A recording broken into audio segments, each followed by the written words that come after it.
खबर महाराष्ट्र की। महाराष्ट्र में मराठा आरक्षण आंदोलन फिर से तेज हो चुका है। इस बार कमान संभाली है सामाजिक कार्यकर्ता मनोज जरांगे ने। मराठा आरक्षण का आज दूसरा दिन है। आरक्षण की मांग को लेकर आंदोलन की अगुवाई करने वाले मनोज जरांगे पाटिल ने कहा कि जब तक मांग पूरी नहीं हो जाती तब तक वो वहां से हटने वाले नहीं हैं। सरकार चाहे तो गोली मार दे। मनोज जरांगे पाटिल ने कहा है कि हमारी मांगे जब तक पूरी नहीं होगी हम यहाँ से पीछे हटने वाले नहीं हैं। मराठा आरक्षण आंदोलन के नेता मनोज जारंगे की भूख हड़ताल का दूसरा दिन है। जारंगे जालना से बुधवार को मुंबई के लिए निकले थे। उन्होंने 29 अगस्त को मुंबई के आजाद मैदान में अनशन शुरू किया। जारंगे ने घोषणा की कि जब तक समुदाय की मांगे पूरी नहीं हो जाती वो पीछे नहीं हटेंगे। मनोज ने चेतावनी दी है कि हम अपना हक मांग रहे हैं, ये हमारी आखिरी लड़ाई है। सरकार समुदाय के धैर्य की परीक्षा न ले। अगर शिक्षा और नौकरियों में मराठा समुदाय के लिए आरक्षण की मांग पर फैसला लेने में देरी होती है तो वो अगले 2 दिनों में पानी पीना बंद कर देंगे। जारंगे की मांग है कि सभी मराठों को नौकरी और शिक्षा में आरक्षण के लिए ओबीसी के तहत कुनबी के रूप में मान्यता दी जाए। शुक्रवार को मुंबई पहुंचे सैकड़ों समर्थकों ने छत्रपति शिवाजी महाराज टर्मिनस पर शरण ली। कई प्रदर्शनकारियों ने अपनी गाड़ियों में रात बिताई। जारंगे के आंदोलन के बीच महाराष्ट्र सरकार ने वंशावली समितियों का कार्यकाल 30 जून 2026 तक बढ़ा दिया है। यह समितियां ओबीसी कैटेगरी में आने वाली कुनबी जाति के पात्र मराठा समुदाय के लोगों को जाति और जाति वैधता प्रमाण पत्र जारी करने के लिए तालुका स्तर पर बनाई गई है। 25 जनवरी 2024 को वंशावली समिति का गठन किया गया था। उनका कार्यकाल पहले 30 जून 2025 तक बढ़ाया गया था। आज मुंबई के सीएसटी और आसपास के इलाकों में यातायात पूरी तरह से ठप हो गई है। पुलिस प्रदर्शनकारियों को रास्ता खाली करने के लिए मनाने में जुटती रही। प्रदर्शनकारी शौचालय, पानी, शेल्टर जैसी बुनियादी सुविधाओं की मांग को लेकर सड़कों पर उतर आए। कानून व्यवस्था बनाए रखने के लिए केंद्रीय रिजर्व पुलिस बल, केंद्रीय औद्योगिक सुरक्षा बल और रैपिड एक्शन फोर्स के जवानों की तैनाती की गई है। आपको बता दें कि 2023 से लेकर अब तक ये 7वां अनशन है। 29 अगस्त 2023 को जालना के अपने अंतरावली साठी गांव में मराठों के लिए आरक्षण की मांग को लेकर पहली बार अनिश्चितकाल भूख हड़ताल की गई थी। तब से ये उनका 7वां प्रदर्शन है। जारंगे ने 2024 के महाराष्ट्र विधानसभा चुनाव से पहले कई विरोधी रैलियां और भूख हड़तालें की। 20 फरवरी 2024 को एकनाथ शिंदे सरकार ने मराठों को 50% की सीमा से ऊपर 10% आरक्षण देने के लिए एक विधेयक पेश किया था। इस साल जनवरी में भी राज्य सरकार की ओर से भाजपा विधायक सुरेश धास के हस्तक्षेप के बाद जारंगे ने 6ठे दिन भूख हड़ताल खत्म की थी। हालांकि इससे पहले 5 मई 2021 को सुप्रीम कोर्ट ने आरक्षण देते समय 50% आरक्षण का उल्लंघन करने का कोई वैध आधार नहीं होने पर कॉलेजों, उच्च शिक्षणों, संस्थानों और नौकरियों में मराठा समुदाय के लिए आरक्षण को रद्द कर दिया था। जवानों की छुट्टियां कर दी गई है। कहा गया है कि जब तक आंदोलनकारी वापस नहीं चले जाते तब तक किसी भी पुलिसकर्मी को छुट्टी नहीं दी जाएगी। Shahid Ansari, India news, Mumbai. उधर महाराष्ट्र में जो उत्तर भारतीयों के साथ मारपीट हो रही है उस पर बिहार के लोगों का क्या कुछ कहना है, सुनिए। तो अभी इस वक्त हम मौजूद हैं बिहार के मोतिहारी जिले में, और इसको अगर हम कहें तो पूर्वी चंपारण भी कह सकते हैं, क्योंकि ये एक बहुत ही ऐतिहासिक धरती है और यहीं से महात्मा गांधी ने चंपारण सत्याग्रह की शुरुआत की थी। तो यहाँ पर हमारे साथ बात करने के लिए काफ़ी लोग हैं जिनसे हम बात करेंगे और जानेंगे कि चूंकि पलायन का मुद्दा सीमांचल में एक बहुत बड़ा मुद्दा है, और जब यहाँ के बच्चे या यहाँ के युवा जब पलायन करके दूसरे राज्यों में जाते हैं अपनी रोजी रोटी के लिए, तो वहाँ उनके साथ किस तरीके से दुर्व्यवहार किया जाता है, अभद्रता की जाती है और मारपीट तक की जाती है। तो ऐसे में तमाम लोग हैं, हम उनसे बात करेंगे और जानेंगे कि आखिर उनको क्या लगता है। क्या नाम है सर आप? मेरा नाम खुर्शीद आलम हुआ जी।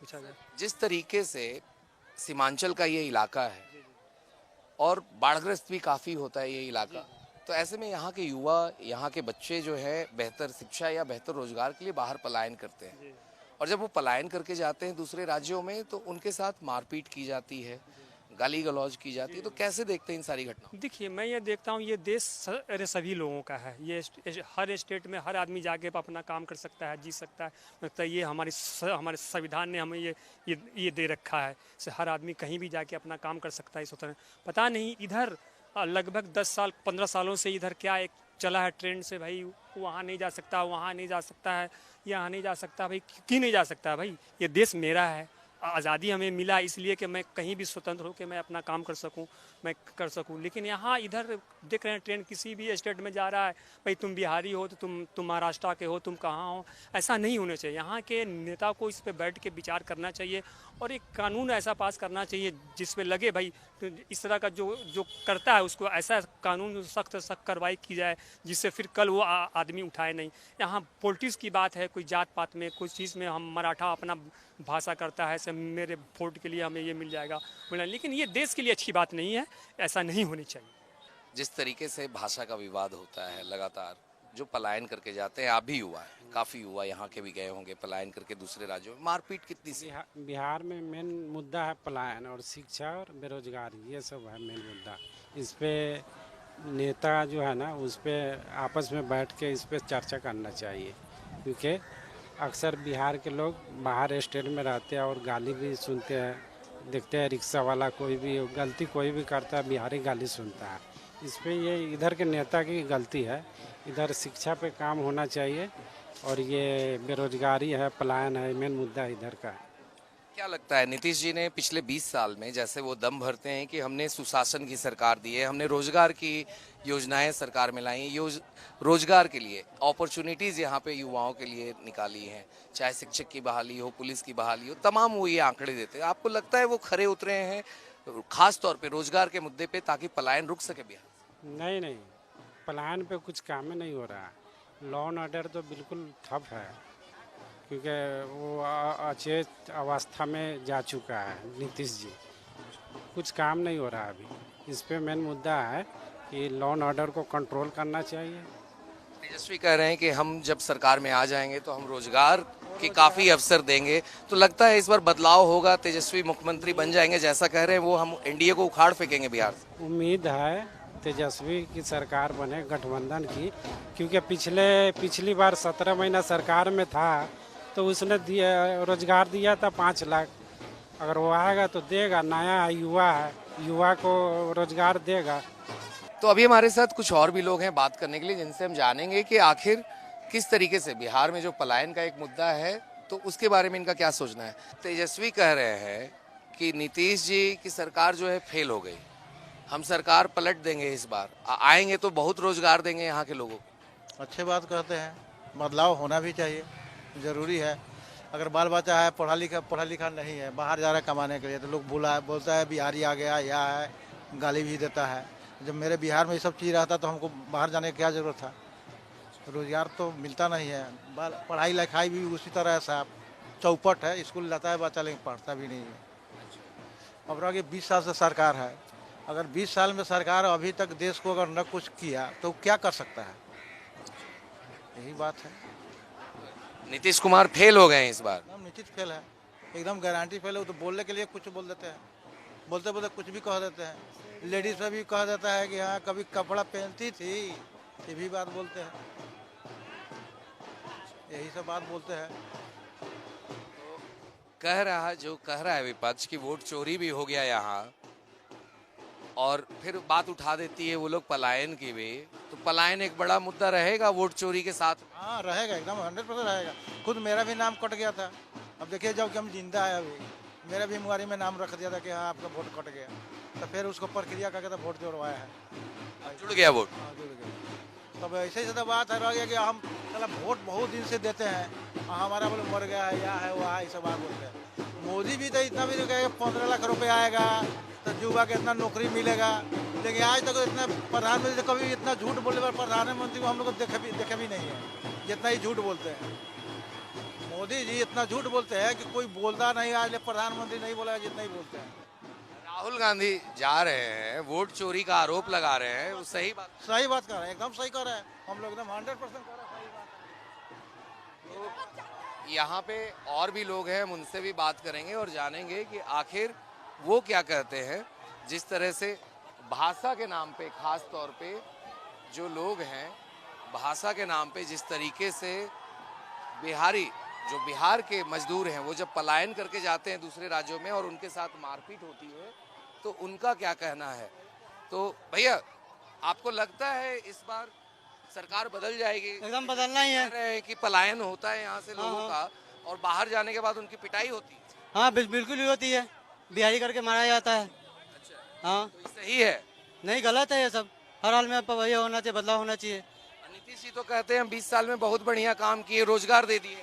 बढ़िया ऐसा नहीं किया, लेकिन उनको दल बदलने की आदत है। जब भी देखेंगे कुछ अच्छा होने वाला है तो दल बदल के चले जाते हैं।